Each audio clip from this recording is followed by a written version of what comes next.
Okay, so this is the first one that we purchased. This is my bike, as you can see. Some of you already know. I put my stickers. There's my name. I named it Broomstick. I won't even tell you guys why, but yeah, her name is Broomstick. And it's the baby blue, sky blue. I'm not sure what they actually call this color, but it's beautiful. It would look sharper if I had the white wall tires, and I'm seriously thinking about getting that just because I love the look of that. So anyway, and it's loaded down right now. That's pretty much how we ride, because when we take off and take rides, we ride down to creeks and stuff, and we might sit for a little bit and rest. So we just leave everything pretty much loaded on our bikes. And then this one over here is my husband's, and his is a DS with the dual suspension. I believe that's what the DS stands for. And his is beautiful. His is in the I think they're calling it the olive green. To me, it's a little darker than olive green. It's really pretty, and my husband absolutely loves the color of his bike. So anyway, I'm hoping that it kind of is, the color is coming through okay. It may look kind of black on the camera because it did on the pictures that we saw, but it is not black at all by any means. You can definitely tell it's a I would call it a dark army green, maybe. Okay, so with that being said, I think the first thing I'm going to point out on this bike, and it's not a deal breaker, it's not a big deal, but it you know, it could be for some people, is that his bike, and I understand that there is an issue with paint, but you would think they would put two of the same exact tires on, whether they're painted or not painted. So my husband has, his front tire has paint, the back tire does not. And we've already had someone question us that we've had a blowout and had to get a new tire. And it's like, no, the tread's the same, but the tires do not match. So that, you know, it's not a deal breaker, but it was a little disappointing. And then on mine, the tires came in both exactly the same. So, you know, I just think it looks better when they're the same. They should match. That's just my opinion. So that being said, the first thing I think I want to say is, okay, first of all, I'm motorcycle licensed indoors. So is my husband. We've been doing motorcycles for years. So riding an e-bike is not a big deal. A few years ago, actually about 5 years ago, I had a motorcycle wreck, and I actually didn't wreck my motorcycle. I laid it on top of my leg. Broke my leg in 2 places, broke my arm. So that kind of put the end to my motorcycle career because now I'm timid. So we got our first set of e-bikes, and that was about 4 or 5 years ago, and they weren't near what they are now. I mean, like, we got one with a 10 amp battery, and that was good at the time, and it's not good anymore, you know. But we still love those bikes. We're going to keep them around for company. But with that being said, I do know my way around an e-bike now. I'm not new to them at all. When we bought these amp rides, I knew exactly what I wanted. It had to have hydraulic brakes. The brakes, e-bikes just weigh too much to have mechanical brakes, and I really think that's something that needs to be changed, and all e-bikes should have the hydraulics. That's my opinion. I went to a step through because of the leg I broke. I have a hard time getting my leg up over that. So I knew, and our other first bikes they didn't even have step throughs when we bought our first bike. And they came out like 6 months later. And I'm sure other people had them, but at the price range we could afford, they did not have them that I could find. So a step through was something I needed. So I did go and buy another step through, had it for about 5 minutes, and sold it as fast as I could because it did not have any of the name brand parts on it that it claimed to have when I bought it. So after I fixed it, new brakes, a lot of things, I sold it and got rid of it. I lost a little bit of money, but it was okay. I wanted to get rid of it. I wanted the amp rides at the time. I did not want to wait, and that's why I went with the other bike. And then I decided that, you know, sometimes safety just means you might have to wait a little bit. So let me look at my cheat sheet now. So one thing I wanted to note about these bikes that I was most impressed with when I first got on it was that the second you touch the pedal, it goes. And I have not made any adjustments to my controller to the display on that. I left it factory because factory was set perfect. Like you touch it, it goes, but it doesn't like just zoom and take off really fast. So it goes. When I let off the pedals, it stops. So you get an immediate reaction. And if you haven't ridden an e-bike, you'll know what I'm talking about when you finally get on one.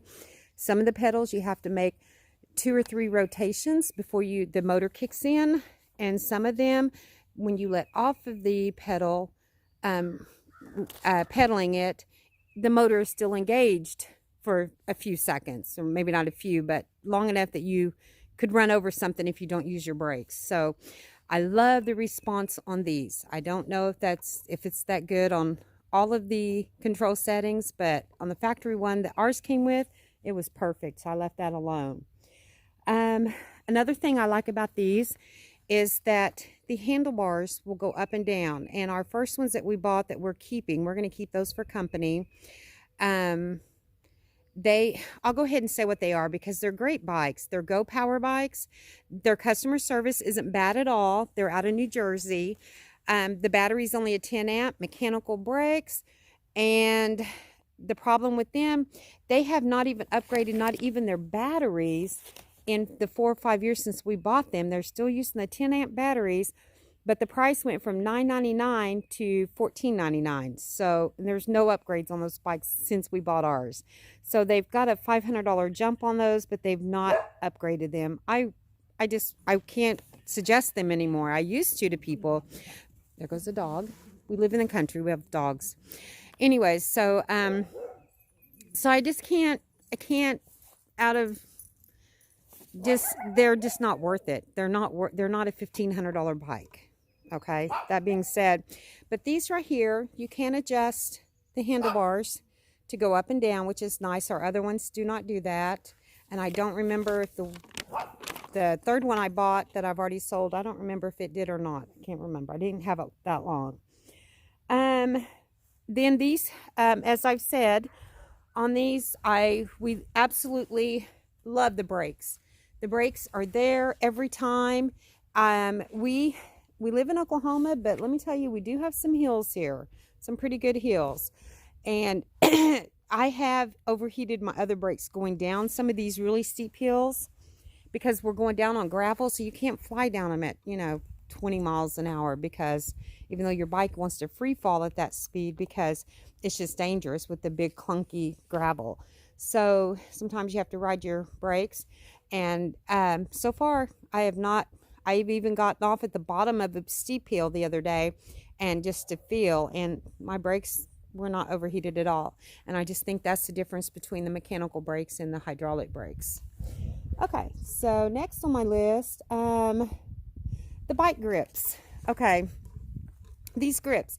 I was already, because I hate the bike grips on our other bikes, and so I had already decided, okay, the bike grips this time, since these are going to be our forever bikes, I'm going to just go ahead and buy new bike grips and change them out right away and not have to do that. But we get these and I'm riding on it. First thing I notice is how comfortable my hands are. These bike grips may not be great for men, but if you have a woman's hands, mine are not small, but they're not large. So I have a medium hand. These are like perfect. They don't twist and move on me like the other ones always do. And that's probably because of the throttle being a push throttle and not a handle, turn throttle like a motorcycle. But I love the grips and I'm keeping those. I'm definitely not going to change those out. The next thing on my list is the derailleur. My bike, the derailleur, let me come over here and kind of show. My bike over here, my derailleur was bent, and my husband, the whole time that we were putting these bikes together that day, Josh was right there, Johnny on the spot, on Messenger, and he even called me once or twice just to clarify what I was trying to tell him, I think. But anyways, we had determined that my derailleur was just bent really bad. My chain was off. I mean, it was kind of a hot mess. But Josh told us what to do. My husband is very mechanical, so he was not afraid to get in there and bend and twist. And he bent my derailleur back so I could go ahead and ride my bike. Josh put a new one in the mail that day. I had it in 3 days. So let me tell you, he was Johnny on the spot. And but so far we have not replaced that derailleur yet. I'm not changing gears. I've got it in 4th gear. I don't know how to work gears that well on these bikes, so I just leave it there. If I need more help, I just, you know, up the PAS on it. If I need less, I lower it. And so, but I have changed gears a few times and it seems to be changing okay. I'm just not going to push my luck. And so, but yeah, so my derailleur was bent, and that was nothing on the company that made the bikes. That was nothing on Josh. That was just a shipping thing, and those are going to happen. My husband's was a little bit bent, but his, he just had to push on it a little tiny bit, and and then his was fine. His was out of sequence though. We didn't know what was wrong because it kept making a clunky noise when he was riding it. So we had one of our friends who's a bike person. He looked at it and he said, oh, well, your gauge is showing you're in 3rd gear, but your spokes are showing you're in 4th. So he fixed that, and it's been just fine ever since that. Okay, so and then as far as the welding goes on these bikes, they're welded very great. I mean, just as good as any that we have had so far. No complaints there. They look like good welds. My husband's a welder. He said the welds look good. So we'll let that. This one over here has a lot more welding on it, where they have to weld all that together. And they didn't just spot welded it. They actually welded it. So that's not too bad. The paint is really good. Now my bike, let me swing around here. I hope I'm not making y'all dizzy. My bike came with a few little front scratches. I've talked to Josh about that because, you know, he's concerned about that kind of stuff. So I believe he's talking to the factory about getting that part wrapped. This had no wrapping on it whatsoever. Probably the only thing that wasn't wrapped. And mine did have some scuffs on it. On the other hand, my husband's is perfect. No scuffs. And his was not wrapped either. So who knows? That's probably another something to do with the shipping of it. Okay. So I'm reading my list. Give me a second. Okay, putting the bike together. That's next on my list. Okay, these were the hardest bikes we've had to build yet. And like I said, this is number 4 and number 5 for us. Building these bikes, my husband said it took an hour. He's so full of it. It took longer than an hour. I could probably look at the messenger and see when I started talking to Josh and then what time we finished talking to Josh. But it seemed like it was more than an hour. There's a lot to it, guys. My thing is, first thing you do when your bikes come in the mail is pull up the video, and Josh has made some really good videos. Okay, sorry, my camera went off on me, so I'm going to kind of plug this in real quick. As I was saying, Josh has made some really good videos. You guys, he stayed on Messenger and was right there. It wasn't like I had to send him a message and wait 5 or 10 minutes for him to respond. He was right there, responded the whole time. He called me when he had a question about what I was trying to explain to him. So use your resources. You know, if you put it together and it's not put together right, it's really on you, because Josh was right there. You can call him, you can message him, whatever you're comfortable doing, because there's no reason to put the bikes together wrong. You've got really good resources out there. You've got videos, and you've got live action person Josh to help you out. So just keep that in mind. Don't try to put these together.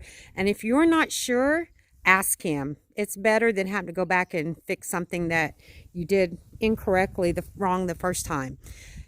And so with that being said, I'll close that. I'm going to plug this into the middle of the video, and hopefully it'll be okay. Thank you, guys. So yeah, I'm hoping to get 40 out of the battery.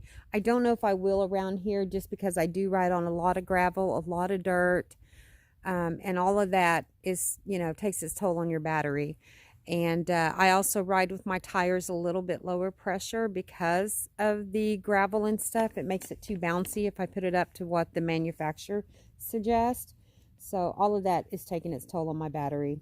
I also pull a trailer a lot of times with my dog in the trailer, which she's only 12 pounds, but you know, that also puts drag on your bike. All right, so that's about all I can say about the battery right now. Mine is the 21.4, I believe. So, but it's a 21 battery. Okay, next thing about this bike that I've noticed, okay, on our Go Power bikes, I have to leave both my hands on the steering wheel at all times. If I want a drink, I have to stop and get a drink. On this bike, it is so easy to one-hand it. It doesn't feel like it's going to fall over. It's heavier, I think, probably than the other bikes, or at least as heavy. But this bike is balanced really, really well. Really well. I don't take chances anymore. My bones can't handle any more brakes, so I don't take chances. But on this bike, it's just habit. It's just, you know, it's like, oh, I need a drink. And before I even think about it, I've already got a drink and had one hand off. And I've noticed that it's not an issue at all. I don't know on the DS. My husband, he's pretty good at riding one-handed, you know, but he's stronger than me, so he probably doesn't feel like he's losing control like I do. But yeah, they're easy, very, very well balanced bikes and that's really important. My Go Power bike always feels like it's trying to lean to the left, and like if I take one hand off, I'm going to lose it because it just feels like it's leaning, and that's with no gear on it. That's just absolutely no gear on it. So with these fully geared up, well, with and without gear, because I've ridden both, it's really, really well balanced. So know that, and once you start riding, if you haven't yet, you'll understand what that means too. When you get a 60 to 80 pound bike, you need it to be balanced. It's kind of almost like riding a scooter, you know, and you want it to be balanced. Okay, screen. As far as the screens go on this, they're very responsive. I'm on the wrong screen. They're very responsive, very quick. They're pretty, they're colored, they're bright enough. So I have nothing negative at all to say about the screen.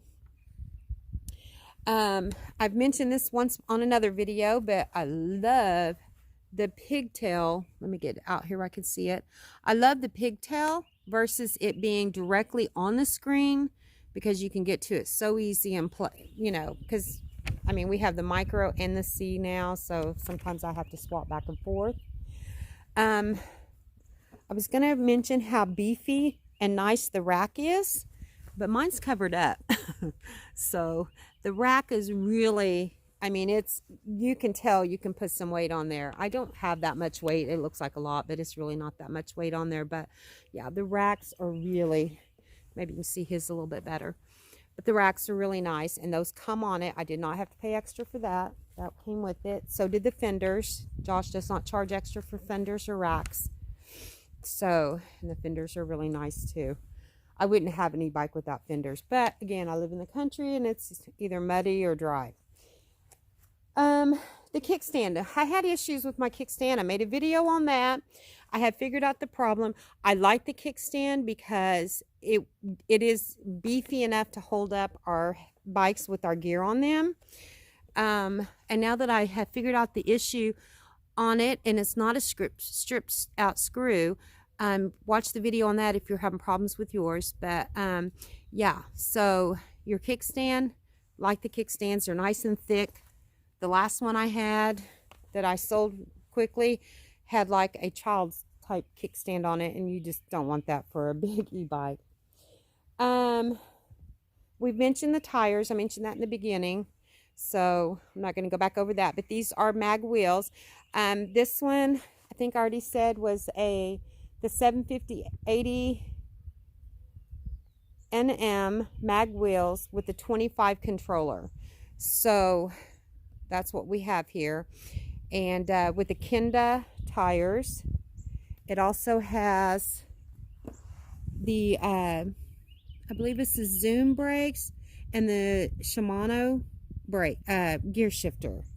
So hopefully I said all that correctly, but there you can see it. So yay, love them. I'm a Zoom fan. I've had Zoom brakes before. I don't know if that's high end, low end, couldn't tell you, don't care. Zoom has not ever let me down yet. So I like the Zoom brakes. Now on the DS model, this little shock right here, when we got it, it was so stiff. I mean, my husband's 200 plus pounds on it couldn't make that thing move. So my son barely touched it to let some air out because he went to ride it and he's like, oh, this is too hard. And that little tiny bit of air let all 60 or 100 pounds of pressure out because they're so tiny. They don't hold very much. We're still working on that. Okay, I'll make sure my camera's going. Yes, it is. Okay. We've talked about the rack, the kickstand, the tires, and the shocks. Okay, another thing on these, here's the little headlight, and let me go ahead and go back here and show you the brake light. And it does have blinkers. Let me turn this on and I'll show you guys the blinkers and the lights and stuff. But what we are most impressed with is that, okay, see, the headlights did not come on because I'm out here in the sunlight. But the second I roll this thing into the dark, those headlights come on. They have to have a light sensor. I mean, there's no other way that they wouldn't do that unless they have a light sensor. So now I've just turned it on. I don't know if you can tell it's on with the camera. But anyways, I just turned that one on. And then if you come back here, the brake lights are now on. And let me show you the blinker. Let's see what we got here. And there's our blinker. Aren't they cute? Let me turn that blinker off. And another thing that we absolutely love, and we didn't even know it came with this. We discovered it one day, is the horn. And it has a good horn, like not a little bell. People never could hear our bells. When we went to Galveston, we used them, and people just didn't hear them. They're jumping when we go by them after we rang them. So I like the horn. I'm turning this back off real quick. Okay, so, but like I said, when we roll these into our dark living room, when we get back in the evenings and it's starting to get dark, we roll them into the living room, all of a sudden the headlights come on.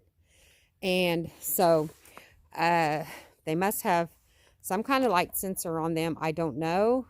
Everyone says they just come on anyways, but ours, I just now turned that on. You saw me. It did not come on till I turned it on.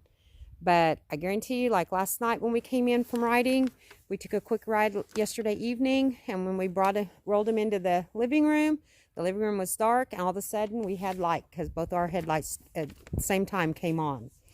So that may still be up for debate, whether it has a light sensor on it or not, but in our opinion, it does. Let's go back over to the step through real quick. The step through, I am 5'4" to 5'5", probably 5'4" on most days, 5'5" on a good day, I guess. As you see, I have the suspended seat post on mine. Josh will send you two. If you get the step through, not if you get the DS, but if you get the step through, you're going to get two seat posts. The suspension one is going to be about 1.5 inches taller than the regular one. So if you're even shorter than 5'4", you probably want the regular one. I tried both. I can reach better with the regular one, but I like the suspension that this one has, and I can tippy-toe reach from my seat. And I know you're supposed to jump off. I know all that, but I'm 56 years old. I do not want to have to jump off my bike to stop. I can't do that. Not with, having my leg broken 2 places and a few years ago, and then I just can't do it. But I can tippy-toe. So if you're wondering about that, don't worry. If the suspension is too tall, just go to the other and just get you a seat with some suspension up underneath it, and it'll work. It's not that bad. I have the YLG seat. I never even tried the one that Josh sent with it. I mean, I had a mounted seat, so when I mounted, I just mounted the one I knew I wanted right off the bat. Never tried the other one. But this one's wide for you know, beefier butts, I guess. But anyhow, I'm about 160-ish pounds, and so that I don't have any problem. My butt never gets sore, not yet, anyways. So I've done 15 to 20 miles in a day, and I've been okay. So I've explained that. Okay, and then I've talked about the kickstand that I love it. We had a love-hate relationship in the beginning, but now I love it. I've talked about this. So my favorite thing on this is the pedal response time.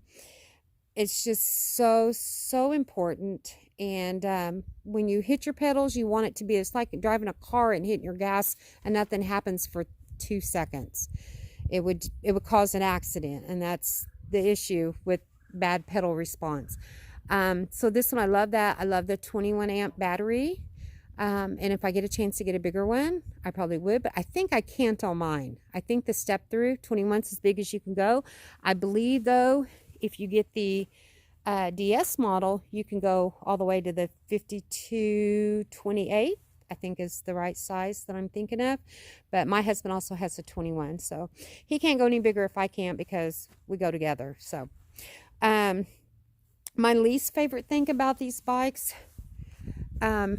is really not the bike's fault, but I do wish it was just maybe a little bit lower, because I am short, and it'd be nice if I could sit on my seat and touch a little bit better, or not have such a, it is hard. Even when I take off, I'm standing straddling it and I'm having to jump up on my seat, and that's a little bit hard. But that's not the bike's fault, that's my fault because I'm short. But other than that, you guys, it's my favorite bike so far. I love it. I don't plan on replacing these for quite some time.